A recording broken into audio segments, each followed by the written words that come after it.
Today we are going for a long run in the mountains, and we're going to talk about what it takes to train for 100 and how you can plan your training for next year. So let's go. I'm Sarah. I live in the mountains, and I'm just trying to be happier, healthier, stronger every day.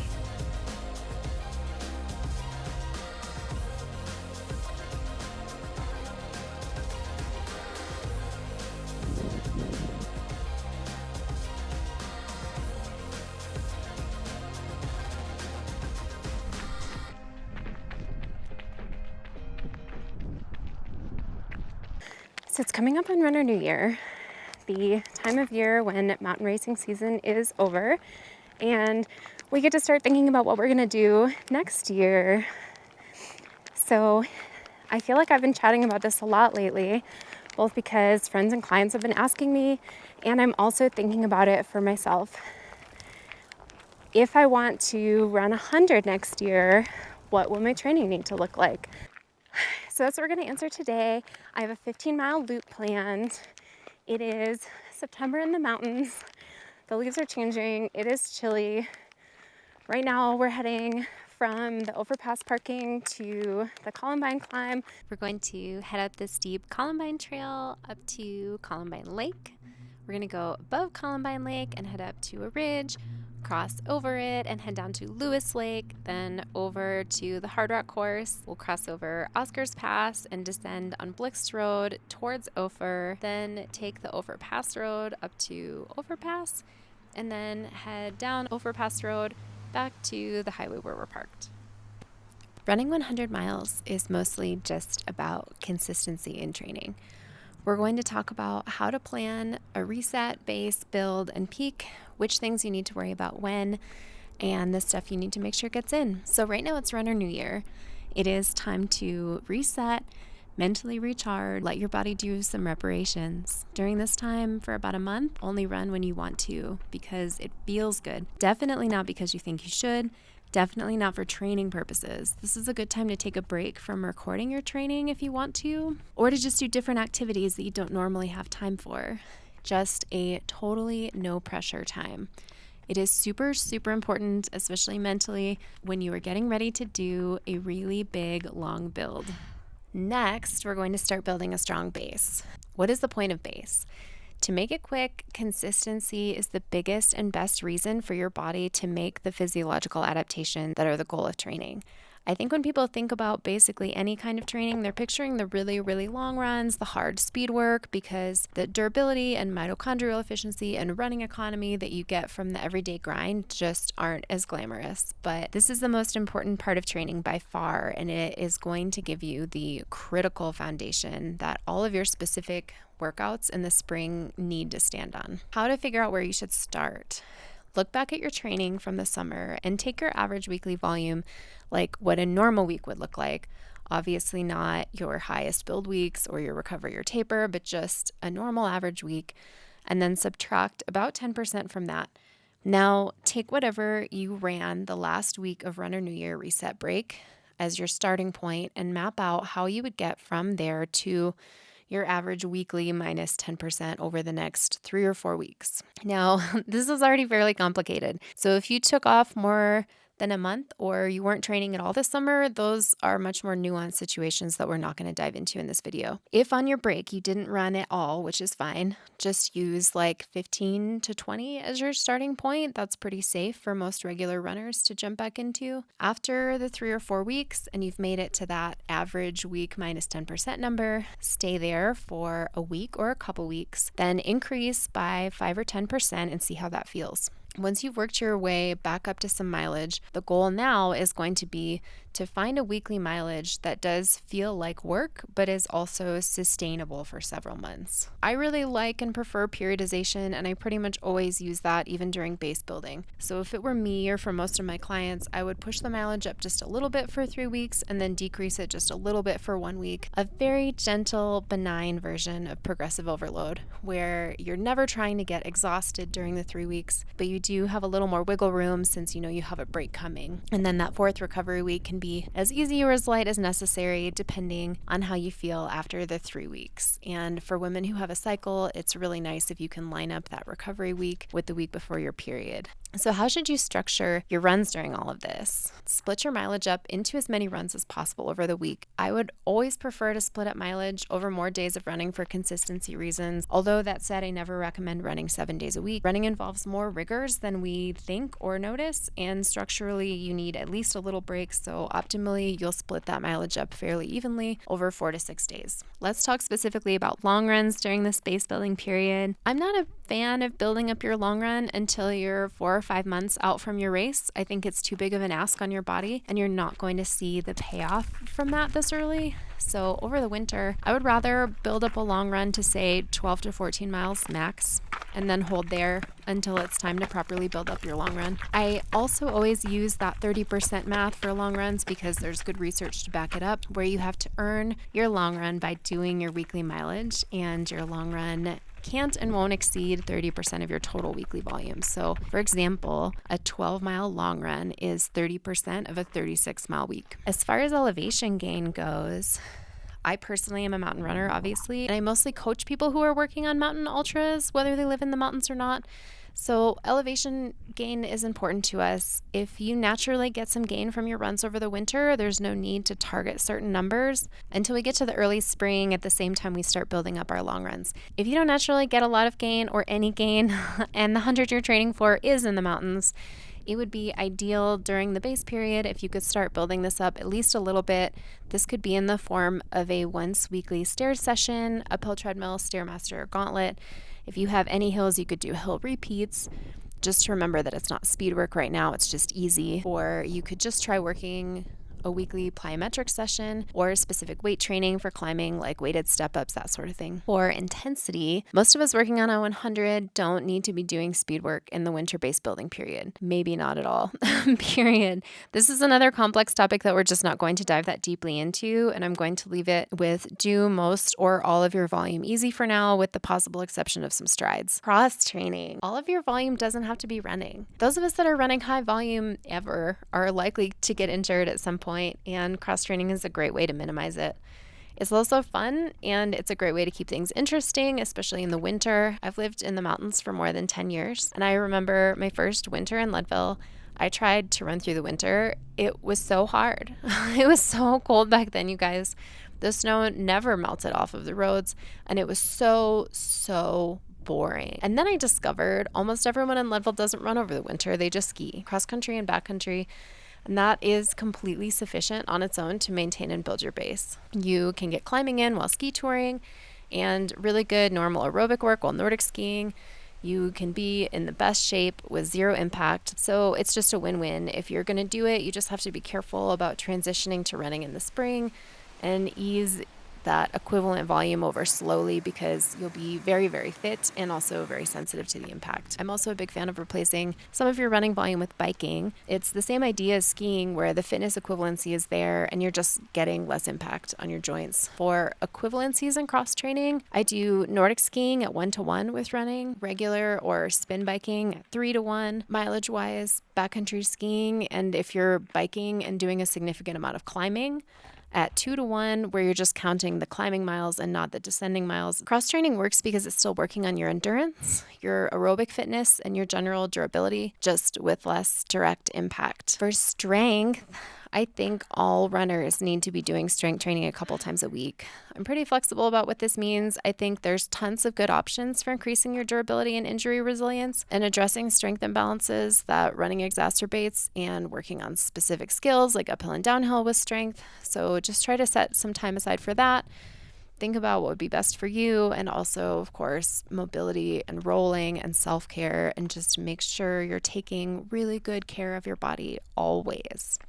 As far as altitude goes, I wouldn't worry too much about maintaining acclimatization over the winter unless you're just doing a lot of high altitude activities anyway, like if you're into ski mountaineering.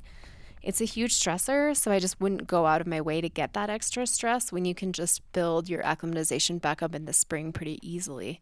The same is true for heat. You don't need to maintain heat training. Altitude and heat are both things that you can start to reintroduce about 12 weeks out. Okay. Now, 4 to 5 months before your race, it is time to start building up your weekly mileage and your long runs. So if you were doing Hardrock, for example, then sometime between February 10th and March 10th, you would start this buildup. And you can do the math for whenever your race is. You'll want to increase your weekly mileage and your long run in small increments. That's why we're starting early. I would stick with that 3 weeks of building, 1 week of recovery periodization. Don't build more than 10% at a time for either total weekly volume or long run.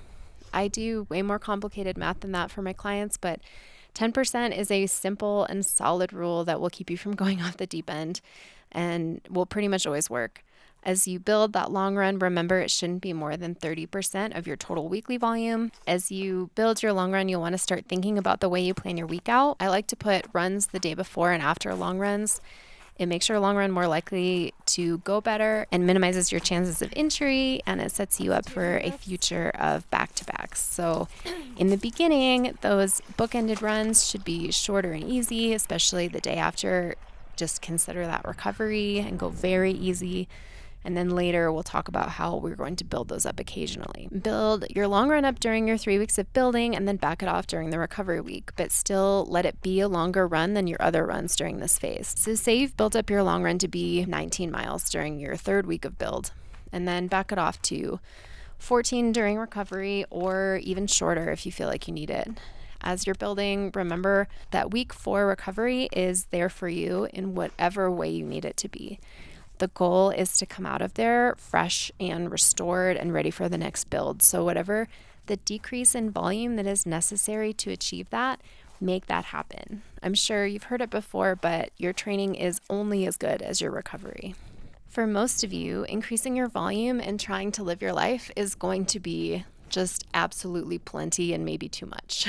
So just like I didn't go into depth about why some folks might do speed work during base building, I'm not going to straight up recommend speed work now either. I've noticed that getting mileage above 50 miles a week and certainly higher is pretty difficult time-wise for most people when you're accounting for all of your other responsibilities. So I would just focus on the volume build and making sure you're still doing strength and mobility and getting some kind of elevation training or equivalent in, and then not worry about other types of specific workouts like tempos or speed work, and just consider your workouts to be mostly easy and occasionally very easy. Remember the 4 main stressors. That's volume, intensity, heat, and altitude, and make sure you're not increasing more than 1 at a time. As you're building, if you haven't already, which you always should, make sure you are eating healthy, sleeping well, do your mobility, put effort into recovery. Just really make sure that you're taking good care of yourself. If you were cross-training or doing most or all of your base building volume on something other than your feet, it's time to start transitioning over to more running in the next month or so, but you can still keep substituting some of your volume with cross-training. Like when I'm training at my height, 50 miles a week of running is a really comfortable spot for me impact-wise, and then I'll fill in the rest with biking anywhere from 10 to another 50 miles on a bike. And that's a really nice way to keep working on endurance and fitness when your body just maybe can't or doesn't want to handle the impact of running more. I don't know what's going on in here, but there is a lot of mountain lion poop in this basin. If you notice pain more than usual soreness, back off right away. It is best to be managing this preventatively with strength and self-care, like mobility, rolling, massage, also hot baths, legs up, compression, etc. But if something starts to go wrong, just back off right away and do what you need to do to resolve it. This is true in any part of your training cycle. The most important thing is that you get to the start line without getting sick or injured. Switch to cross training or something that doesn't hurt, and then address the thing that does hurt. Also, if you get sick, back off. Stop training until you're better. Don't train through illness. Walk or hike at most. Don't raise your heart rate. Your body has enough going on, and if you push it while it's trying to recover from illness, you could end up sicker and for longer. 12 weeks out, this is when things are going to get crazy. We're getting into the specific part of your build, including the last 2 build cycles, which will be the hardest, most specific, and most important, aimed at making you peak right on time. You are going to be so grateful about all of the consistency that you put in during your base building and this gentle ramp up that you've done in the early spring, so that you will feel super ready to take on the challenges of this training build. Now is a good time to reintroduce altitude if you can. If not, and I have a whole video about this, but in short, your best chance if you're coming from sea level is just to be as fit as possible. This is also a good time to start heat training. If you don't live somewhere hot, you can use sauna or hot baths. That's actually pretty effective at getting your body used to heat stresses. If you haven't already done this naturally, start night running occasionally. It is going to feel really different than when you do your training during the day, and you don't want the first time that you are out all night to be at night in the mountains during 100.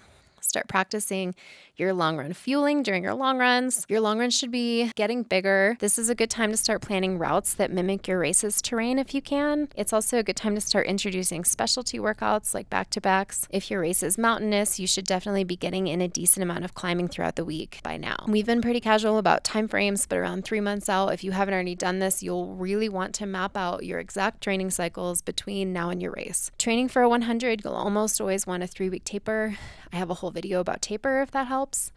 Then you'll have the 3 weeks before that as your final build, and the 4 weeks before that as your second to last build, including, of course, the 4th week recovery week. So that is the 10 weeks before your race. You'll have your last 2 build cycles with a recovery week in between and then a taper before your race. In your last 2 builds, you'll want to plan at least 2, maybe 4 back-to-backs, 2 in each cycle, possibly a triple, although with the schedule we talked about, you'll always be doing a recovery the day after anyway. Maybe just one of those times instead of strictly recovery, your day after run could be a training run. At least 2, 1 in each cycle, long runs. I rarely recommend higher than 23 miles in a single run because it's too big of a stressor. Unless you've planned a shorter distance ultra event during that time, which I don't recommend. I'd rather be able to train through without interruption, but a lot of people really like this style, and I think it is good for confidence. So you do you, but I would plan 1 20 to 23 mile run in each of those last cycles.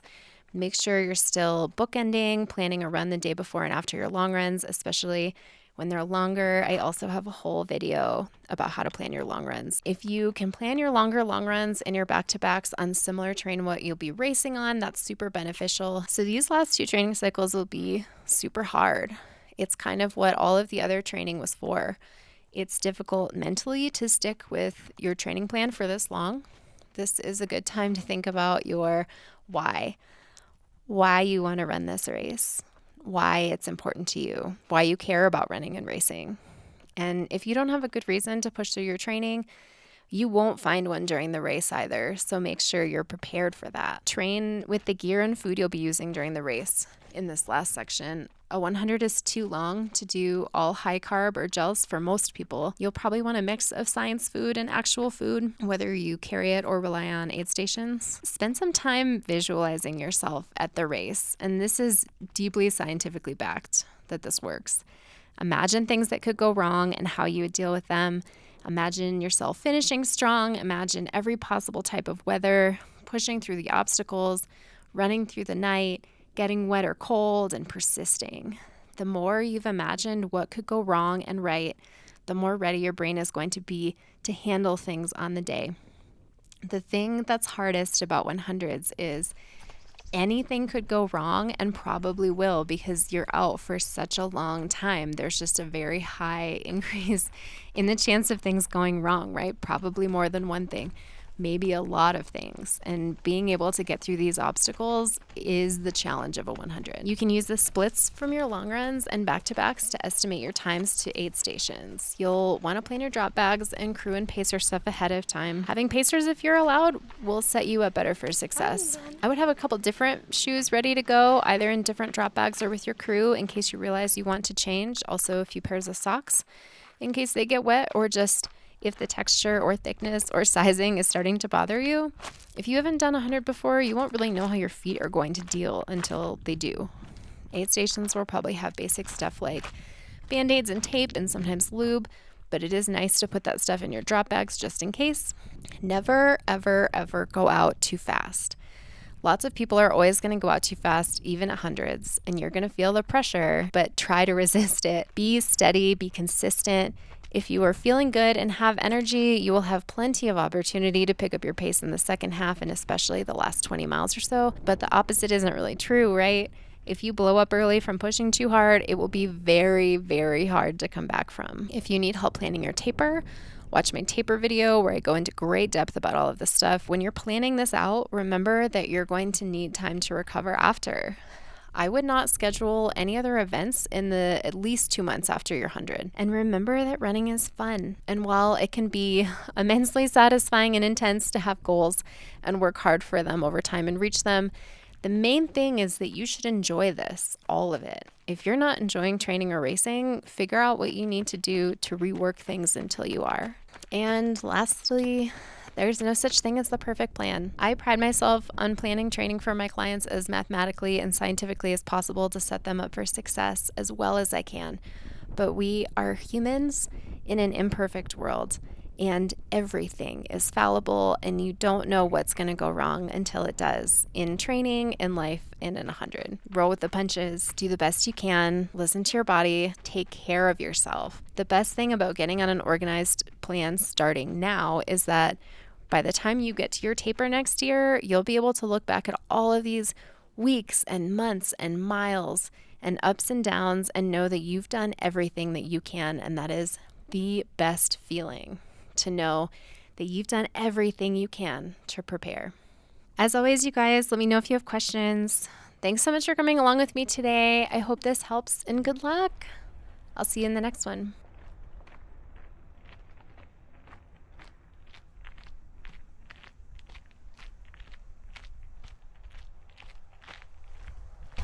Oh my God, it's over. We did it.